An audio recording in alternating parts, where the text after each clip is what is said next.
क्योंकि छठी बार है, कम से कम 6 लाख की जीत होनी चाहिए और इतना छक्का मारो ताकि अगली बार कैबिनेट मंत्री बनके हमारे बीच में आए, जब हमें स्वागत करने में आनंद आए। लोकसभा में जाने की तैयारी है, उसमें कोई दिक्कत नहीं है, लेकिन हम लोग ये सोच के ना बैठे कि हम तो जीते हुए हैं, क्योंकि ओवर कॉन्फिडेंस भी कई बार नुकसान कर जाता है। पिछली बार माननीय राव इंद्रजीत सिंह जीते थे, उससे 1.5 गुना कम से कम हम जिताएं।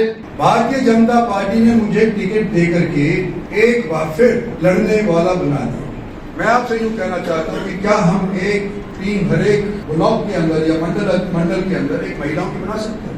कुछ 14 में नहीं समझे तो 19 में समझ गए, जो 19 में नहीं समझे वो 24 के अंदर समझ जाएंगे। और मैं समझता हूँ अगर ये इसी रफ्तार से चले गए कि 29 के अंदर जब चुनाव आएगा तो शायद वोट मांगने की जरूरत नहीं पड़ेगी। नमस्कार, आप देख रहे हैं दैनिक साथी हरियाणा। रेवाड़ी भाजपा कार्यालय पहुंचे गुरुग्राम लोकसभा प्रत्याशी रविवार को पूरी तरह से मोदी के नाम पर वोट मांगते हुए दिखाई दिए। प्रत्याशी राव इंद्रजीत सिंह ने इस दौरान रेवाड़ी भाजपा पदाधिकारियों की चुनावी क्लास लेते हुए उनको समझाया कि किस तरह से विरोधियों के सवालों के जवाब देने हैं। वहीं महिलाओं की टीमें बनाने का भी आह्वान किया। वहीं दूसरी ओर पदाधिकारियों व कार्यकर्ताओं को संबोधित करते हुए कैबिनेट मंत्री डॉक्टर बनवारी लाल ने पहले के मुकाबले 1.5 गुना वोट से जिताने का आह्वान किया और कहा कि सही मायनों में जीत तभी मानी जाएगी जब राव इंद्रजीत 1.5 गुना वोट से जीतेंगे। इतना ही नहीं, कार्यकर्ताओं को ओवर कॉन्फिडेंट नहीं होने के लिए भी चेताया। कोसली विधायक लक्ष्मण सिंह यादव ने राव के लिए छठी बार 6 लाख पार का नारा दिया है। इतना ही नहीं, रोहतक व भिवानी महेंद्रगढ़ लोकसभा सीट पर भी राव की जरूरत समझाई। वहीं राव ने तो यहां तक ऐलान कर दिया कि ऐसा ही रहा तो 2029 के चुनाव में वोट नहीं मांगने पड़ेंगे। इस दौरान भाजपा जिला अध्यक्ष प्रीतम सिंह चौहान, पूर्व मंत्री जसवंत सिंह बावल, परिवार पहचान पत्र कोऑर्डिनेटर सतीश खोला, सुनील मुसेपुर, इंसाफ मंच के संस्थापक सदस्य अनिल रायपुर, भाजपा नेत्री वंदना पोपली, पंचायती प्रकोष्ठ के प्रदेश संयोजक हुकमचंद यादव, जिला महामंत्री सत्यदेव यादव, राम सिंह छाबड़ी, नगर परिषद चेयरपर्सन पूनम यादव व वाइस चेयरमैन श्याम चुग सहित अनेक पार्टी पदाधिकारी व कार्यकर्ता मौजूद रहे। बचे हैं तो इस जोश को बरकरार रखते हुए, और मैं तो ये कहता हूँ ऐसा नेता और ऐसा सामाजिक कार्यकर्ता आपको मिल नहीं सकता, क्योंकि 50 साल से मैं देख रहा हूँ कि सामाजिक जीवन हो या राजनीतिक जीवन हो, दोनों में ही आपने पता है काजल की कोठरी होते कि नहीं होते।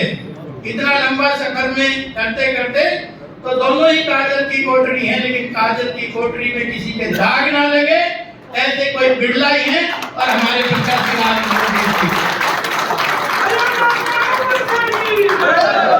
ठीक कह रहे थे मेरे से पहले वक्ता, आज आप फक्र से वोट मांग सकते हैं। आज माहौल भी है, परिस्थिति भी है, और छठी बार इस बार संसद का दरवाजा खटखटाने के लिए तैयार भी है। तो मैं समझ सकता हूं अब इसी बार, क्योंकि जैसे मोदी जी का नारा है 400 पार का, उसी तरह से आप भी, क्योंकि छठी बार है, कम से कम 6 लाख की जीत होनी चाहिए और इतना छक्का मारो ताकि अगली बार कैबिनेट मंत्री बनके हमारे बीच में आए, जब हमें स्वागत करने में आनंद आए। आएगा कि नहीं आएगा? तो इसलिए मैं कहता हूँ ऐसा छक्का मारना है। ये मत समझना घर जाके तो जीतते हुए हैं, काम मेहनत करनी पड़ेगी, क्योंकि हमारी पार्टी तो मेरिट में ही आपने देखा सम्मान करती है, इसलिए मेरिट में लाने का और माहौल भी है, परिस्थिति भी है। और भाई कांग्रेस का तो जिसको टिकट दिखा दो 7 दिन बुखार चढ़ता है, अगले दिन दिखाई नहीं देता। तो आज परिस्थिति है, माहौल है, कोई सामने है नहीं, और जब कोई सामने नहीं है तो मैं समझता हूँ काम करने का आनंद ही कुछ ऐसा है।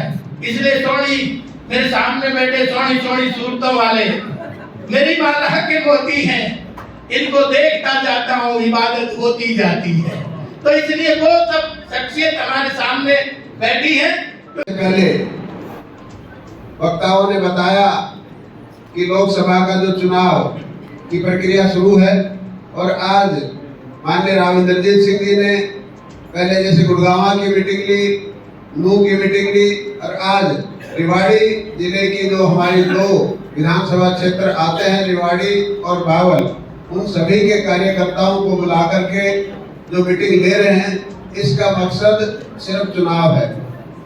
और आप सब लोग बहुत वरिष्ठ कार्यकर्ता हैं।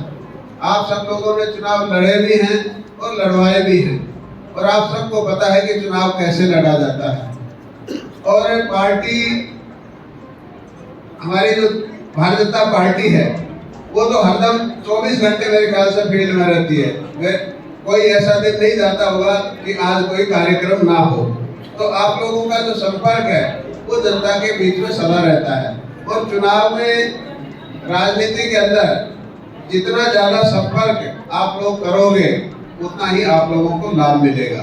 और जब दो चीजें देखी जाती है, पार्टी की केंद्रीय नेतृत्व और जो उम्मीदवार, तो हमारा पार्टी का जो केंद्रीय नेतृत्व है वो भी बहुत अच्छा है। और हमारे जो उम्मीदवार हैं माननीय राव इंद्रजीत सिंह जी, जो कि पिछले 50 साल से राजनीति में हैं, और उनका जो इतिहास है वो आप सब लोगों को पता है, किसी को बताने की जरूरत नहीं है। चाहे उनका विकास के कार्यों में हो, चाहे उनकी ईमानदारी का हो, चाहे जो हमारा आपकी आवाज जो संसद में उठा रहे पिछले 25 साल से, और अब छठी बार लोकसभा में जाने की तैयारी है, उसमें कोई दिक्कत नहीं है। लेकिन हम लोग ये सोच के ना बैठे कि हम तो जीते हुए हैं, क्योंकि ओवर कॉन्फिडेंस भी कई बार नुकसान कर जाता है। तो मेरी तो आप लोगों से यही अपील है कि भाई आप हर आदमी राव इंद्रजीत सिंह समझ करके घर घर जाएं, अपने पड़ोसियों को समझाएं। अगर कोई गिला शिकवा है तो भाई हाथ जोड़कर माफी भी मांग लें, क्योंकि देखो सबके काम नहीं हुआ करते हैं, लेकिन भाईचारे से, प्यार से हम उनको अपनी तरफ ला सकते हैं। यही आप लोगों से मैं अपील करूंगा। और मैं तो ये कहूंगा कि जो पिछली बार माननीय राव इंद्रजीत सिंह जीते थे, उससे 1.5 गुना कम से कम हम जिताएं, तब तो हमारी और बावट में भी मैंने कल भी कहा था कि भाई पिछली बार हम 90,000 से जीते थे बावट विधानसभा से, और अब की बार हम 1 लाख से ज्यादा जीते, तब तो हमारी जीत है। नहीं तो भाई हम पहले कोई खड़े, इसका मतलब हमने कोई मेहनत नहीं की। तो हमें मेहनत करनी है और एक रिकॉर्ड कायम करना है। साथियों, आप भी जानते हैं, मैं भी जानता हूं कि इलेक्शन कैसे लड़ा जाता है। एक लड़ने वाला होता है और 1000 उसको लड़वाने वाले होते हैं। भारतीय जनता पार्टी ने मुझे टिकट दे करके एक बार फिर लड़ने वाला बना दिया, और जीतूंगा तो जब सारे लड़ने वाले यूं कहेंगे, लड़ाने वाले यूं कहेंगे कि हम एक हैं। लड़ने वाले में, लड़ाने वाले में अगर फर्क नहीं होगा, सब यूं समझेंगे कि हम भी लड़ रहे हैं, तो ये इलेक्शन हम जीतेंगे, और ना केवल जीतेंगे, बड़ी भारी बहुमत। इसके अंदर तो जवाब है ही नहीं सकता कि मोदी की तो सरकार बनेगी।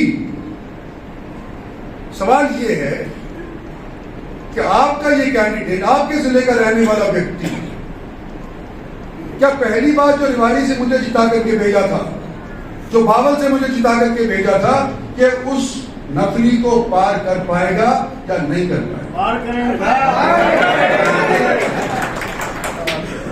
और ये सवाल पूछ रहा हूं कि मुझे आज के दिन ये महसूस हुआ। मैं अभी गया था मेवात के अंदर, तो मेवात वाले, हालांकि हर इलेक्शन जो मैं लड़ा हूं, वहां से तीसरा इलेक्शन होगा ये, हर इलेक्शन जो मैं मेवात से लड़ा हूं तो मेरी वोटों के अंदर वृद्धि हुई है। लेकिन इस बार तुमने ऐसी अनोखी बात कह दी कि इस बार तेरे को जिता करके भेजेंगे, हम तेरे को जिता करके भेजेंगे। और जिताने में सबसे ज्यादा अव्वल हिस्सा किसका था? गुड़गांव का, क्योंकि सबसे ज्यादा वोट है। उसके बाद भाजपा सबसे बड़ा हल्का बाजता है, और इसके बाद हम छोटे मोटे हल्के, रेवाड़ी का हो, कोसली का तो बड़ा है, तो बावल का हल्का, पटौदी का हल्का, ये छोटे सोना बना छोटे मोटे हल्के होते हैं।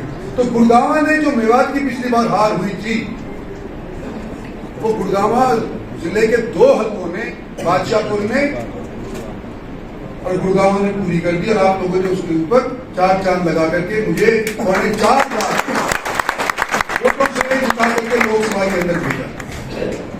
अभी प्रीतम सिंह जी कह रहे थे कि मैं नीति आयोग के अंदर मंत्री बनूं। जितना रिकॉर्ड प्लानिंग के मंत्रियों का किसी भी सरकार का बना हो, सबसे ज्यादा वक्त बतौर प्लानिंग मिनिस्टर, बतौर नीति आयोग के अंदर एक मिनिस्टर अगर किसी का है तो मेरा।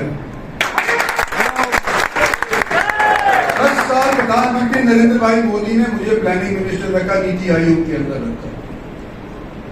और कुछ लोगों के अखबारबाजी से मुझे ये ज्ञात हुआ कभी इंद्रजीत सिंह का कौन सा महकमा है, इसको पता ही नहीं। और लोगों से पूछो पता चल जाएगा कि इंद्रजीत सिंह का कौन सा महकमा है, किसी को नहीं पता। भाई आज के दिन का एक जवाब है कि इस देश के अंदर जिस जगह के ऊपर नरेंद्र भाई मोदी जाते हैं तो एक बार एक प्रांत के अंदर ही जाते हैं इलेक्शन से पहले। इलेक्शन के दौरान तो बार बार भी जाते हैं, लेकिन इलेक्शन से पहले अगर एक प्रांत में एक बार चले गए तो 1 साल के लिए नची, दोबारा से उस प्रांत के अंदर नहीं आएंगे।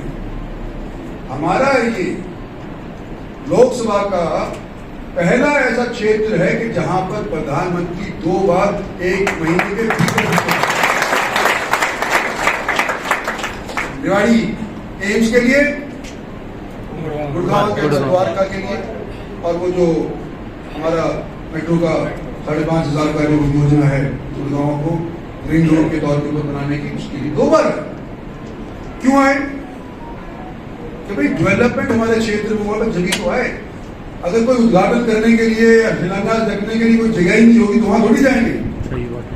तो जाएंगे तो वहां जहां पर काम हुआ है, तो आपके हल्के के अंदर काम हुआ है सबको दिखाई दे रहा, अगर अंधेरे ना होंगे। अब कोई यूं कहता है कि इंद्रजीत सिंह ने क्या करवा दिया, तो यूं कहता अपनी आंख खोल करके देख लो, प्रधानमंत्री किसी भी क्षेत्र के अंदर 2 बार किसी डेवलपमेंट के कार्यक्रम में कहीं और गया हो तो बता दो। इंद्रजीत सिंह प्लानिंग के अंदर बैठा हुआ, इन डेवलपमेंट के वास्ते चर्चा करता हुआ और सारे मंत्रियों से बातचीत करवा करके हरियाणा के इस क्षेत्र के अंदर अनेक किस्म की डेवलपमेंट करवाई है। तो हमारे प्रत्याशी राव इंद्रजीत सिंह ने।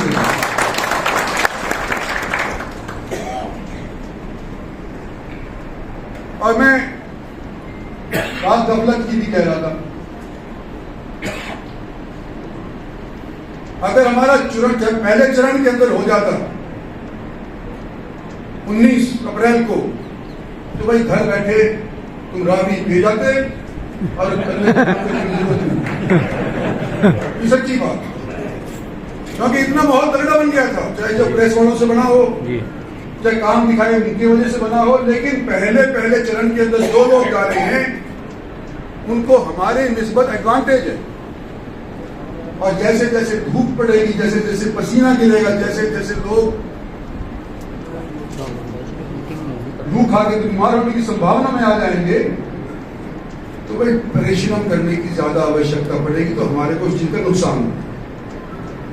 और जो आज हम सोच रहे हैं कि भी आराम से जीत जाएंगे, वो हो सकता है 50 दिन बाद ये ना हो। तो हर एक व्यक्ति जो यहाँ पर आया है, एक तो मैं आपसे अध्यात्म के तौर के ऊपर कहता हूँ कि गफलत के अंदर ना मारे जाए, बिना तो वही जाएगा जो बक्से के अंदर जाए जी। हमारी भाषणबाजी काम की नहीं, हमारा प्रचार काम का नहीं, हम पर्ची बांटने का काम कुछ नहीं। अगर वो वोट बक्से के अंदर नहीं गई, ये सारी मशक्कत 10 साल की देश को आगे बढ़ाने की, ये सारी की सारी सबके ऊपर पानी फिर गई। तो मैं एक चीज आपसे निवेदन करना चाहता हूँ, क्योंकि आप लड़ाने वाले हैं, भारतीय जनता पार्टी की पदाधिकारी हो या भूतपूर्व पदाधिकारी, आप सबके सब मेरे से ज्यादा राजनीतिक तौर के ऊपर सक्षम जानते हो, जानकारी जानते रखते हो। मैं आपसे यूं कहना चाहता हूँ कि क्या हम एक टीम हर एक ब्लॉक के अंदर या मंडल के अंदर एक महिलाओं की बना सकते हैं? बनी हुई है सर, बराबर की हमारी नफरी महिलाओं की है। क्या अगर होगी तो 2% कम भी हो सकती है, क्योंकि हमारा जिला उस तौर के ऊपर और महेंद्रगढ़ जिला नीचे से दूसरे नंबर पर, सेक्स रेशियो हमारी ठीक नहीं है। और कुछ जगहों के ऊपर छापे छुपे पड़ने के बाद कुछ दुरुस्त तो हुई है, लेकिन फिर भी आज के दिन जहां हम चाहते शायद वहां पर नहीं पहुंच पाएंगे। लेकिन जहां महिलाओं का काम होगा वो घर के अंदर जाकर के कर सकती हैं, जो कि आप लोग शायद नहीं कर सकते। मैं बराबर हूँ चलो बराबर है